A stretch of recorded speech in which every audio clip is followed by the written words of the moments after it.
moment I wake up, before I put on my makeup, I say a little prayer for you. And while combing my hair now, and wondering what dress to wear now, I say a little prayer for you. Forever, forever, you stay in my heart, and I will love you forever, forever, never will part. Oh, how I love it together, together. That's how it must be to live without you. Would only be heartbreak for me. I run for the bus stand, but while riding I think of us dear. I say a little prayer for you. And at work I just take time, and all through my coffee break time, I say a little prayer for you. Forever, forever, stay in my heart, and I will love you forever, forever, never apart. Oh, how I love you together, together. That's how it must be to live without you. Would only mean heartbreak for me. Nobody but me. Forever, ever, ever, stay in my heart, and I will love you forever, forever, never apart. Oh, how I love you together, together. That's how it must be to live without you. Would only mean heartbreak for me. My darling, believe me, for me there is no one but you. Please love me too. I'm in love with you. Answer my prayer, baby. Answer my prayer. Say you love me too. Answer my prayer, baby. Answer my prayer. And forever, ever, stay in my heart, and I will love you forever, ever, never apart. Oh, how I love you together, together. That's how it must be to live without you. Would only be heartbreak for me. Oh, nobody but me. My darling, believe me. For me there is no one but you. Please love me too. This is my prayer. Answer my prayer now, baby. This is my prayer. Answer it right now, baby.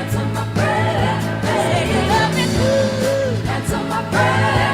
This is my prayer, baby. I'm in love with you.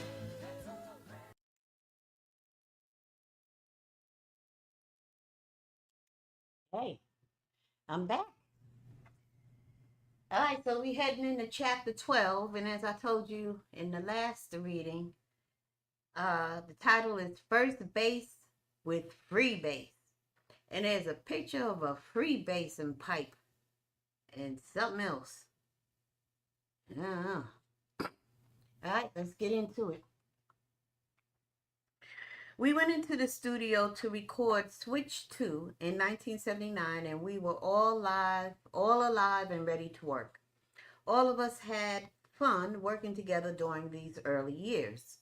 A few days later at the studio, I was producing my song, Falling, and I was showing background parts to Tommy and Philip, which didn't involve Bobby, so later he walked into the studio. I was surprised because he was earlier than I expected. While Philip and Tommy were going over their parts, Bobby pulls me away from the group. Come to the bathroom. I got something you need to try. Uh-oh. I followed him into the bathroom. He pulled out some aluminum foil. Bobby, you know I don't like no cocaine, man. Wait a minute, Greg, damn. He opened up the aluminum foil, and there was a solid cream-colored thing which was slightly smaller than a quarter and resembled a chip from a bar of ivory soap. Bobby pulled out a small glass pipe, unlike anything I had ever seen, with a small copper screen covering the hole on the end. He put a piece of the soap on the screen, stuck the glass up to my mouth, and lit the soap. Inhale this shit, Greg. I hit the pipe, blew the smoke out. The room started to swirl. My head leapt to the ceiling, and I grabbed my crotch. Sound like he did a Michael Jackson move. Let me read that again. I hit the pipe, blew the smoke out. The room started to swirl. My head leapt to the ceiling, and I grabbed my crotch. Sound like he spun around and grabbed his crotch like Michael said, "Whoo! What's that, man? It's freebase cocaine. You like it? Hell yeah, give me some more." Damn. Within a couple of minutes, we smoked up what Bobby had put out and then returned into the studio. I threw my hands into the air when we stepped inside. I loved everybody, all of you. Euphoric, I was happy about everything. Between trips back and forth to the bathroom, Bobby and I kept laughing at almost everything, and we jammed for a few more hours working on my song. When the session was over, Bobby asked, "Do you want to get some more?" Liking how the stuff made me feel and having nothing better to do, I said, "Hell yeah, man." "Follow me then," he said, as he hopped in his car. Y'all, why did Greg take a hit of the devil's dick? Why? Why, man? Why?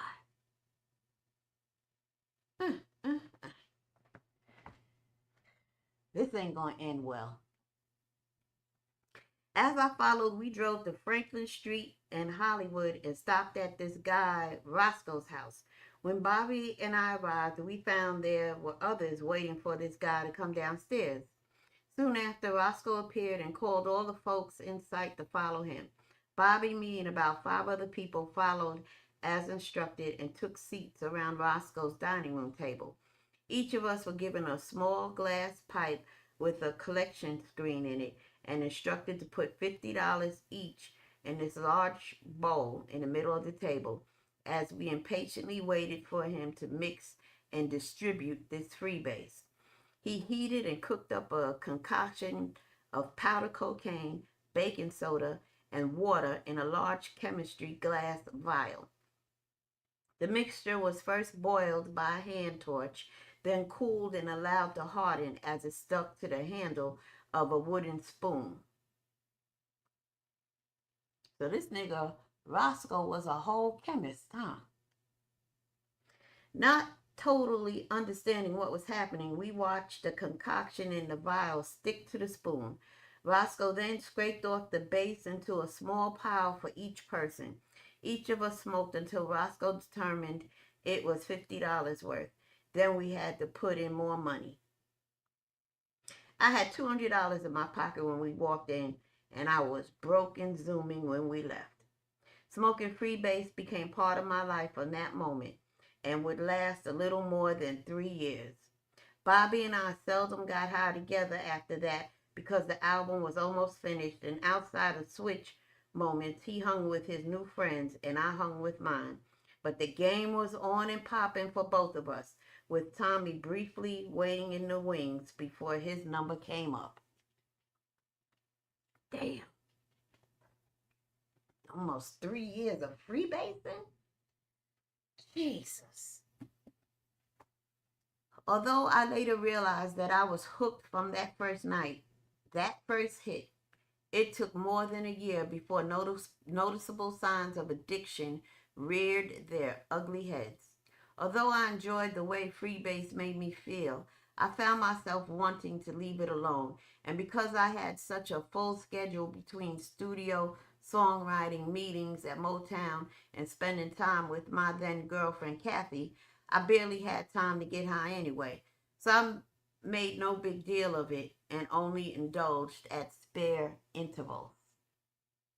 As the months moved on and most of the recording was completed, Switch would meet at Motown a little less frequently while the record was completely mixed, mastered, and turned over to the label. So those spare intervals of me with a pipe in my hand came a little more often. Those early stages of freebase use, hitting the pipe was fun, considered chic, and not necessarily frowned upon, and my girlfriend and I, most of our mutual friends, would even smoke a little together from time to time. Now, the LA entertainment scene has been known for its open use of certain drugs. Marijuana, various pills, and cocaine use were fairly acceptable and therefore readily available throughout events in Hollywood land. But now freebase was popping up at many parties, and more so at folks' homes during gatherings.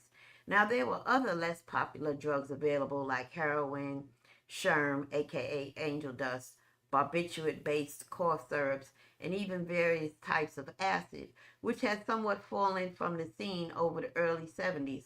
But at this moment in time, those and other drugs carried extreme and often negative connotations, so therefore had to be sought out by those who partook. I, for one, really didn't like any drugs with the exception of marijuana, which I had quit smoking roughly a year or so earlier. So you could keep that other stuff away from me. Yet, being a fresh young star, it seemed like everyone wanted to be in your company. So drugs were as plentiful and mostly free in the beginning as they were unavoidable. You didn't have to indulge, but you did have to know how to say no thanks or I pass or you too end up in the loop. In my limited off hours away from Switch or Switch related events, I was with my girlfriend and we weren't alone. We were mostly with our group of mutual friends. So I really didn't notice the subtle grip that freebase was taking on me, Bobby or Tommy, and the three of us continued to function and make good music and very little else mattered. But in reality, once the drugs got hold of Bobby or Tommy, they never let go. Though Bobby has long since passed, to this day, I worry about my little brother. Through the drug use and everything else, we had to get the Switch 2 album finished, and we didn't miss a beat. While working towards the finish line, everything was still so new and exciting as Bobby, Jody, and I were becoming confident writers, arrangers, producers, free to create and work where, when, and how it suited us. While Tommy, Philip, and Eddie were also working, absorbing, and learning about writing, singing, and playing songs and making records. We all were making a living. We had girlfriends. We had nice apartments. We had new cars. We had new clothes and new lives. And to top all of this off, Switch was a hit act with the number one black owned and operated company in the world. Life then was actually as good as it gets to each of us, and we all had fun working, playing, and learning together. On our first album, Gregory was hands-on in the studio teaching and overseeing every aspect of the project. For all intents and purposes, we were his new project, his babies, and he made sure that album was a hit. Now on the second album, he backed off and let Jermaine, Bobby, Jody, and I have the reins. Due to his personal interest and company investment, I'm sure if we were showing signs of weakness, he again would have stepped in. But this time he let us go and let us grow. Now, of course, he was still very much involved in every selection and decision, but he oversaw the project through his niece and head of creative department, Iris Gordy, and the few other Motown staffers who served a function in assisting Jermaine, Bobby, Jody, and me in the production of this album. This time, we were given the creative autonomy to seek out, pick, and choose our own horn and string arrangers and additional musicians like guitarists, additional keyboard players, and even percussionists if the individual producer felt the need to add a different flavor to the song. But on this Switch 2 project, except for Jermaine's contribution, the songs on this album were also played and performed by Switch. As proven producers, we were now allowed to work at the recording studio of our choosing.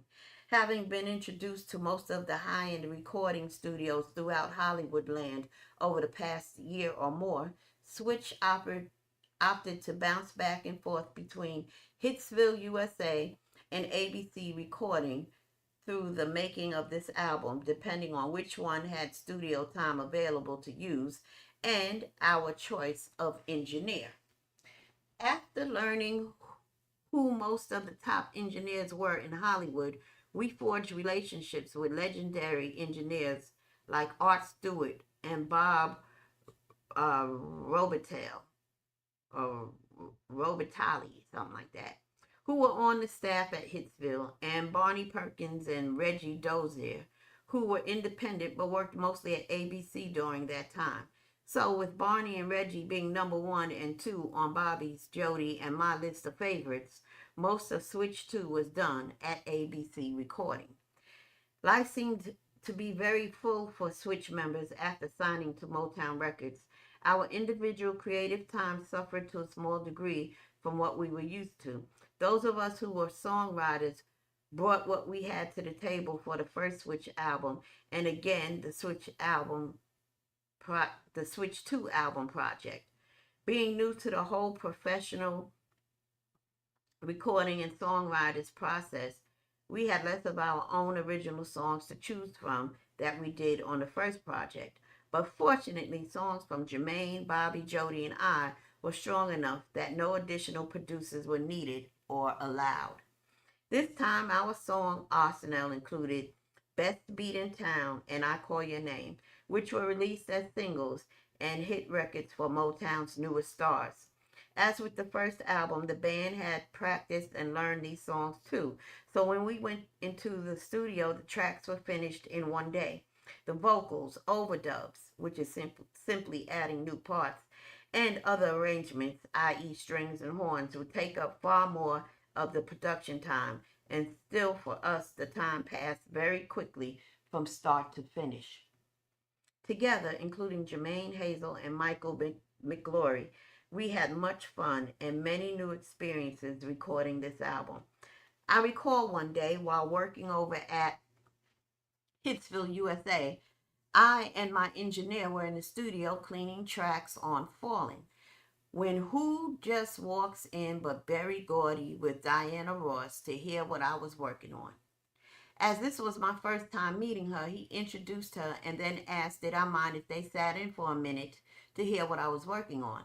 Having heard on various occasions how Mr. Gordy bragged on his new act, Switch, to his friends and his employees, I was honored to have both of them in my session. So I, of course, happily said yes. I gestured for the engineer to run the track from the top. Miss Ross took a seat close next to me at the mixing board as the engineer stripped down, then reset up the board so the parts would play back in perspective. Once the basic track and vocals were up, the engineer motioned to me and pushed the play button. While Mr. Gordy's body language immediately showed that he was into it, Miss Ross, too, grooved to the music as she listened. As the track faded, I knew they both were digging what they were hearing, but I noticed what I deemed a hint of skepticism show in her raised right eyebrow. Waiting to get feedback, Mr. Gordy immediately said, "It's a smash. It's a smash, Greg," as he began to sing the background part I had placed on the vamp. "I love that part. It's exciting." And I quickly nodded a thank you while still awaiting Miss Ross's commentary that I knew was coming. "Yes, this song is great, but I feel the music is missing something. I think this can be stronger, but I'm not sure what it needs," she added. Being unable to display my own vanity and displeasure at her tacky outburst, "I understand your thoughts, but hold on 1 minute," I said, as I hit the stop button on the recording console and abruptly pulled down all of the faders on the recording console. I told the engineer to start again and let me make a quick mix, but this time bring all of the instruments up, including the horns and strings, and play the track with everything.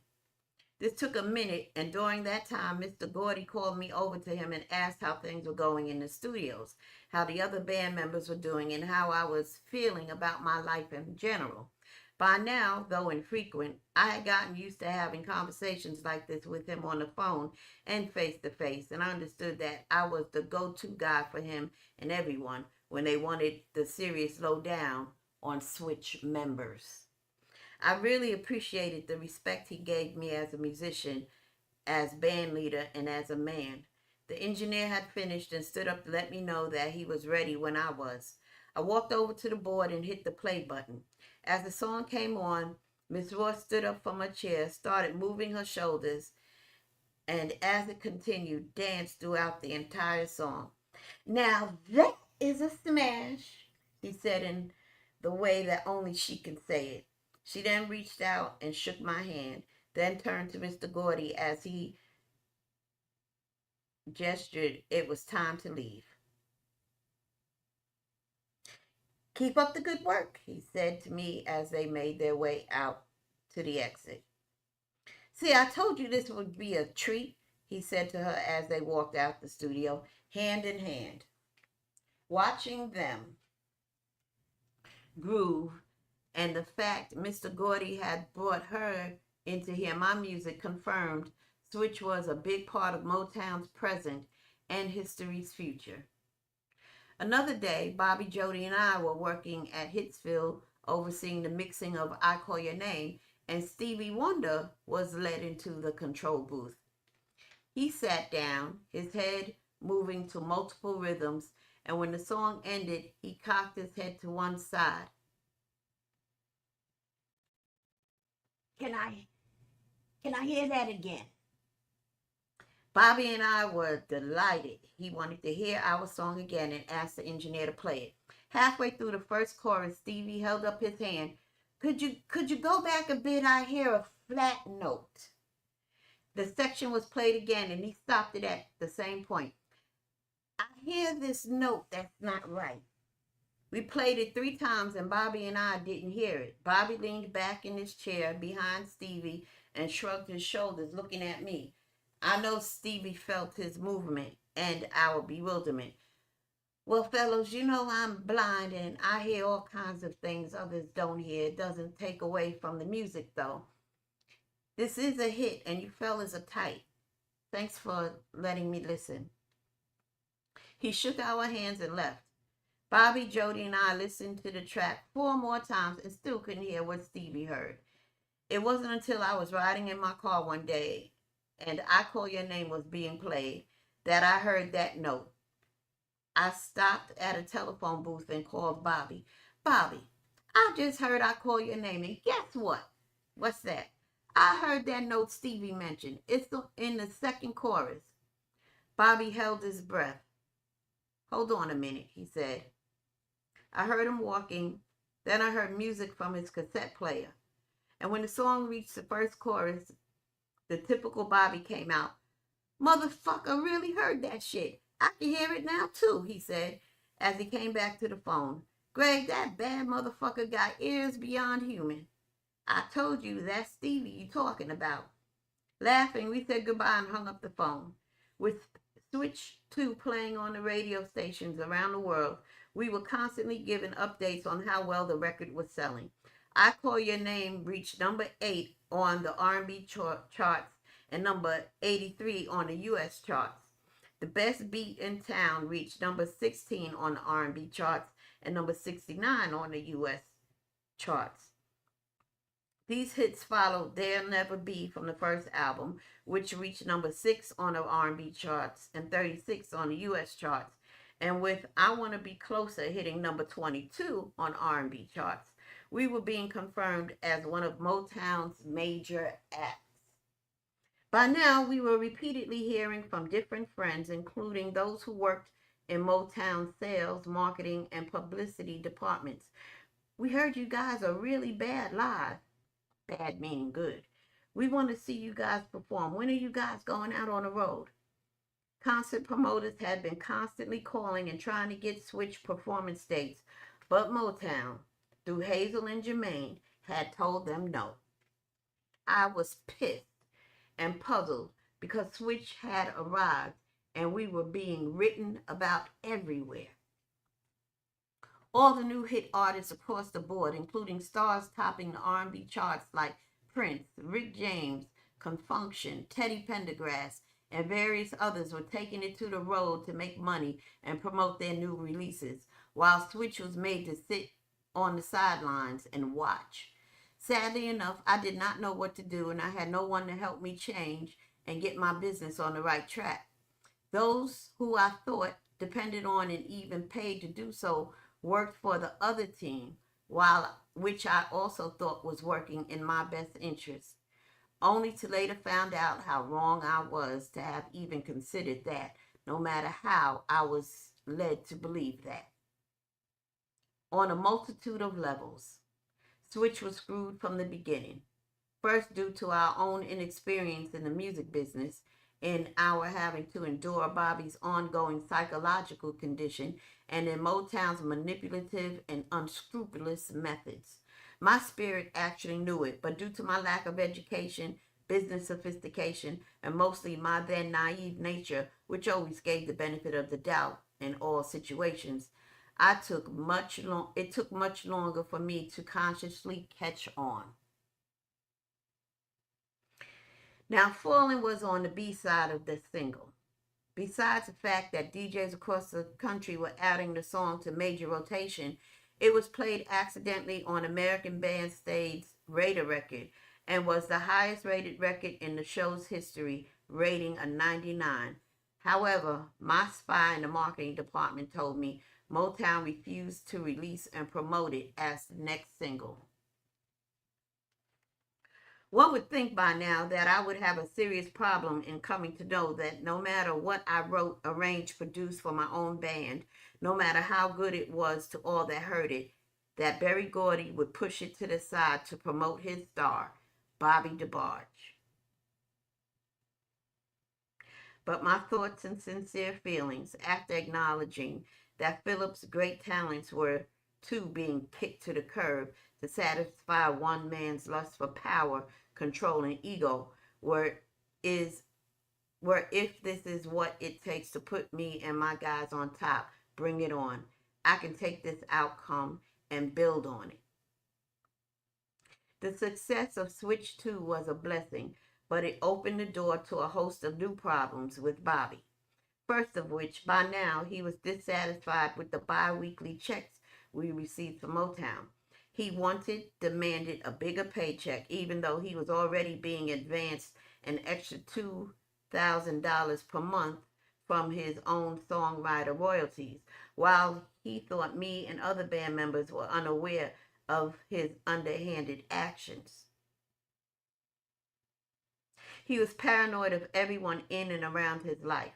In his mind, he could no longer trust anyone, including members of the group. Unprovoked, he would have negative outbursts about even the littlest imaginary thing and was frequently enraged to the point that his whole body shook and he would be reduced to tears. I was often worried that he was having a breakdown of sorts, but as we could in the past, he would not let me in to discuss this or much of anything else with him. He began to blow up at and mistreat others, including band members, which we would mostly just turn and walk away versus sucker punching him in his fucking face, as his actions often deserved. His then psychosis made him disregard the fact that Switch was a group, my group, and he consistently proclaimed to all who would listen that he was doing all the hard work. Damn.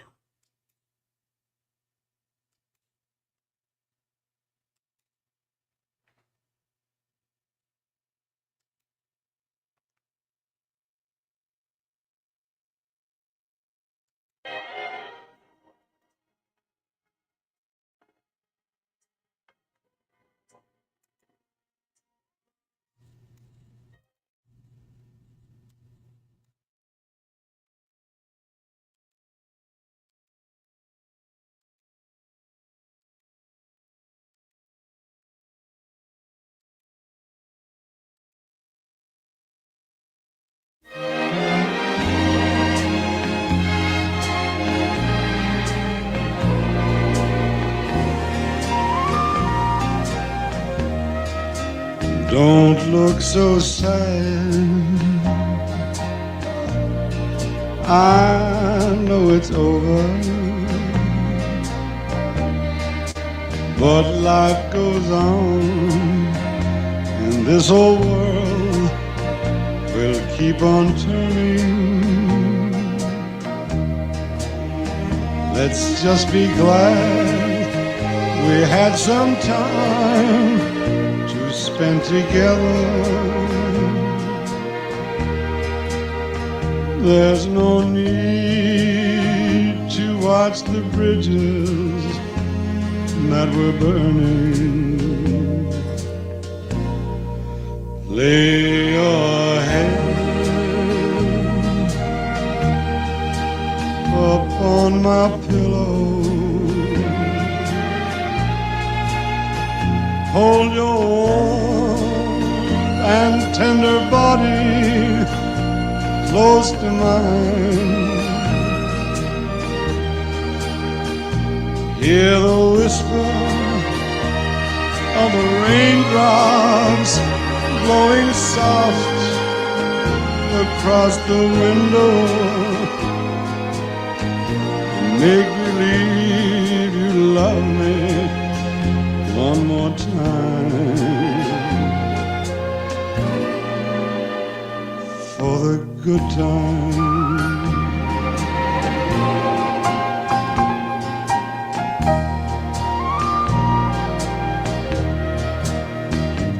I'll get along,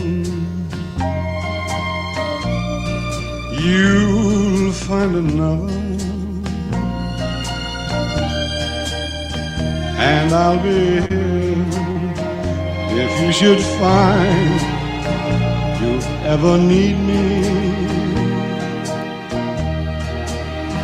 Don't say a word about tomorrow or forever.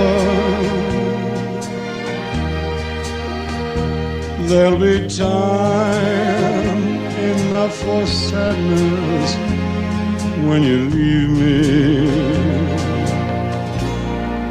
Lay your head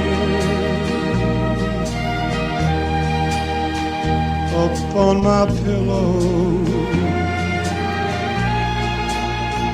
Hold your warm and tender body close to mine. Hear the whisper of the raindrops blowing soft across the window, and make believe you love me one more time, for the good time.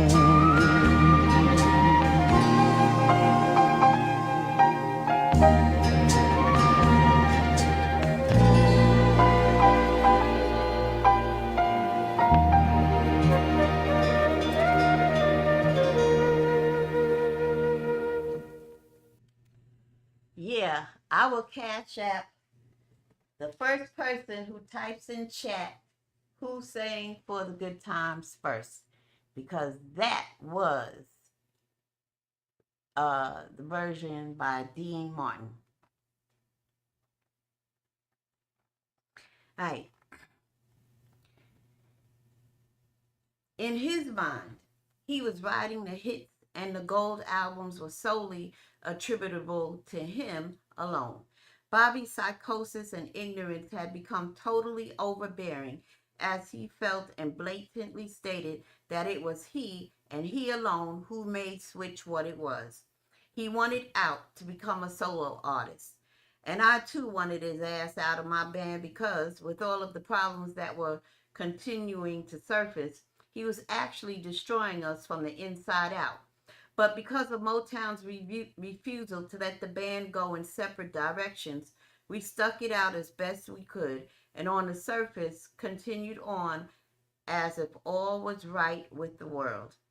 Now that sales of Switch 2 had begun to soar, we were again invited to Mr. Gordy's estate to celebrate, to discuss and prepare for upcoming promotional events, to review one of our Soul Train and other television appearances, and to just visit and eat something. I was always impressed with the size of his mansion. We spent most of our time in the main house, but there were three more full houses on the property. There was a professional tennis court, an Olympic sized pool, and even a mid sized movie theater in the main house, which was behind one of the many hidden doors that would slide open once the right place on the wall was touched. Ooh, this sounds fabulous, doesn't it?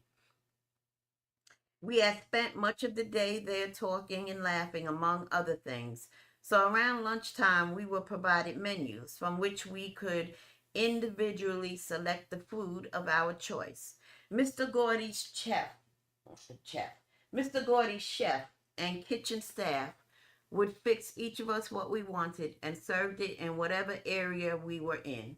As with most times we were up there, the main house was filled with other guests, including Berry's brothers Robert and Fuller with his wife Winnie, who I also learned was Tina Marie's manager, Berry Gordy's niece Iris Gordy, Suzanne DePass, cousin and business associate Tony Jones, and her right arm Suzanne Costin, along with Nancy Leviska, MOTOWN's then Special Projects Director. Also, there was Berry Gordy's executive administrative assistant and right arm, Edna Anderson, his close friend, Billy Wilson, Bob Jones from publicity, and a select group of others. Of the many rooms and entertainment items throughout the estate, there was a chessboard in the primary game room, and upon seeing it, a couple of the guys in Switch started bragging about my chess game. Mr. Gordy challenged me to a game, and we sat down at the board. It didn't take but about 3 moves to realize he was nowhere near my league. With most others I knew, sometimes I'd come across as arrogant and maybe even cocky when it came to my chess game, as did Mr. Gordy. But here I knew to subdue my actions and go in for the kill. I gave him a couple of breaks, thinking he might be rusty, but I soon saw he couldn't take advantage of the openings I'd left for him. I made a couple of more moves, and I had him. The room got quiet, watching him look at the board, and I happened to look up at him for the first time after the first few moves. Because I always kept my eyes on the board, the veins in his head began to stand out. He breathed heavily. His lips were tight, and I saw the same angry look he'd given the past Costin, Nancy Leviska, and others involved with the corny pictures of us for the first unused album cover. He made a move, and I could have called checkmate, but I pulled back and gave him another opening. He saw it this time, made a move, and I left an opening for him to checkmate me and win the game. He called checkmate, and those in the room who stood with him laughed, congratulated him, and slapped fives with him. I stood, and Jody, who also played a little chess, gave me a slant-eyed, curious look because he saw what had happened. Berry Ford sat down. My turn. Mr. Gordy pulled him from the seat. You want to play someone else? You want to play someone else, not Greg. You can't get with him. Don't even think about it, son. After the game was over, all of us continued milling about the estate, mingling with other guests or playing other games while eating our lunch. Both Bobby and Jody approached me talking about the game when Bobby said, "You had him, but you let him go. Why?" "What makes you think I let him go?" I asked. "Come on, Greg, I saw it." "So why did you let him off the hook?" Jody cut in. "Sometimes concession is the only way to win," I answered. We looked at each other, chuckled a little, and moved on discussing various aspects of being at this place. Each of us was discreetly in awe of being there, being around these people, and where our dreams had brought us. Although we had 2 hit albums out, all of us were still very much humbled by all of this opulence and realized that to come close, we still had such a long way to go. As that afternoon moved into evening, I recall a group of 8 or so guests went into the screening room to watch a new movie, which had not hit the theaters yet.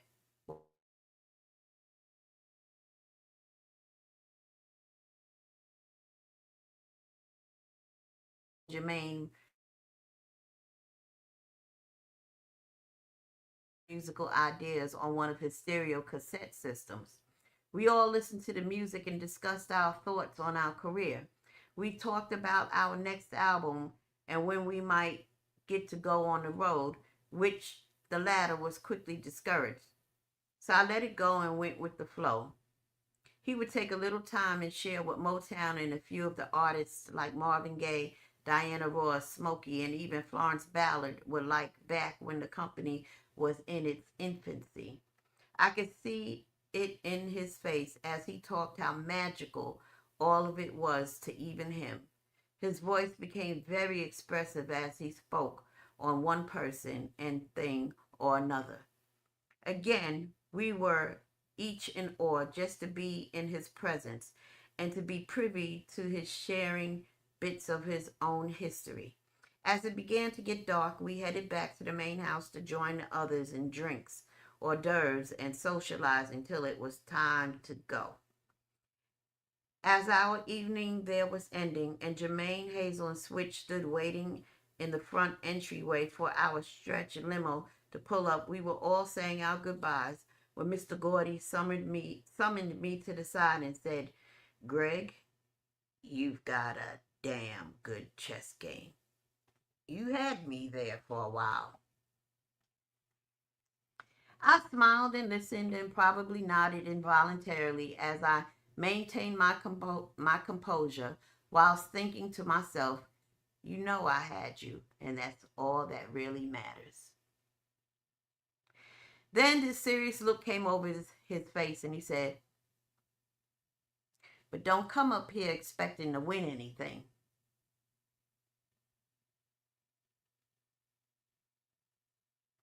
I was caught totally off guard by that statement and a little outdone that he would actually say that to me. But I managed to get out, "I understand you." And at that moment, I really did. Suddenly, everything about my visit here in Oz and my current discussion with the wizard became clear. I now understood that being a member of the Motown family would be no free ride. I understood that I would have to work my ass off and still might not get what I deserved, even if I fought for it, but definitely not if I didn't fight. I further understood that Berry Gordy always chose what he and he alone deemed the most unique to reward, while he equally preyed on the easiest to manipulate. And most of all, I understood that this man had to win at all costs. He gave me the hug and handshake I had come to receive from him and turned back to the others, as I too did, to say goodbye. The limo was now waiting, so the 8 of us piled in and drove off, verbally reliving the events of the day as we headed back to the Holiday Inn parking lot at Sunset Boulevard and the 405 freeway, a few miles away from Mr. Gordy's Bel Air Estates home. Hazel talked with Philip, Tommy, and Jermaine, and Eddie and Bobby to Jody while I sat quietly absorbing my last few moments there. Each time we left Mr. Gordy's home, we were on a high because the infrequent visits had become part of our lives, but this time was much more sobering to me than ever before. Not long after that, at the directive of Berry Gordy, Hazel and Jermaine tactfully suggested Switch get away from LA to start our next album, somewhere we could be to ourselves.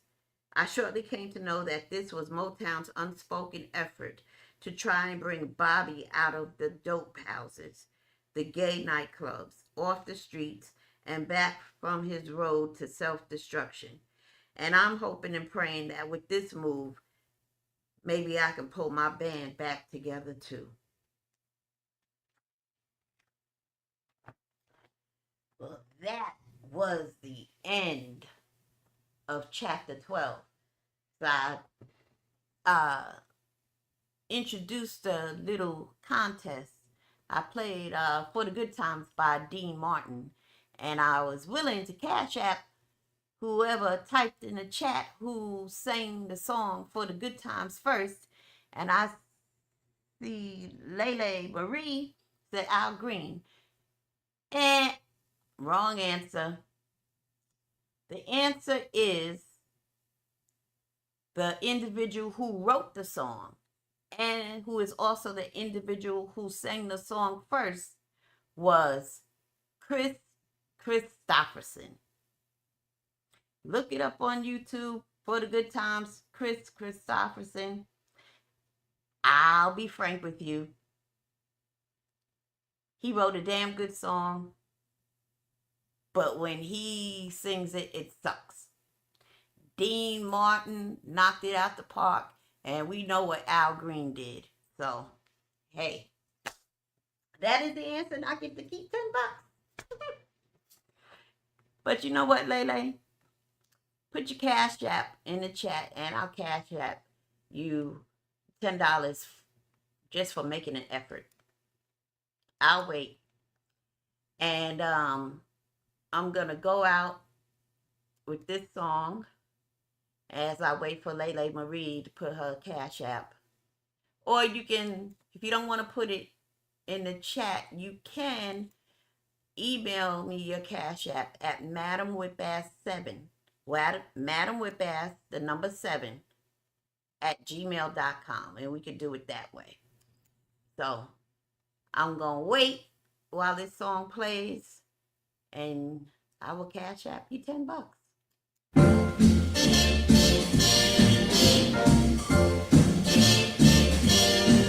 Somewhere beyond the sea, somewhere waiting for me, my lover stands on golden sands and watches the ships that go sailing. Somewhere beyond the sea, she's there watching for me. If I could fly like birds on high, then straight to her arms I'd go sailing. It's far beyond a star, it's near beyond the moon. I know beyond a doubt my heart will lead me there soon. We'll meet beyond the shore, we'll kiss just as before. Happy we'll be beyond the sea, and never again I'll go sailing.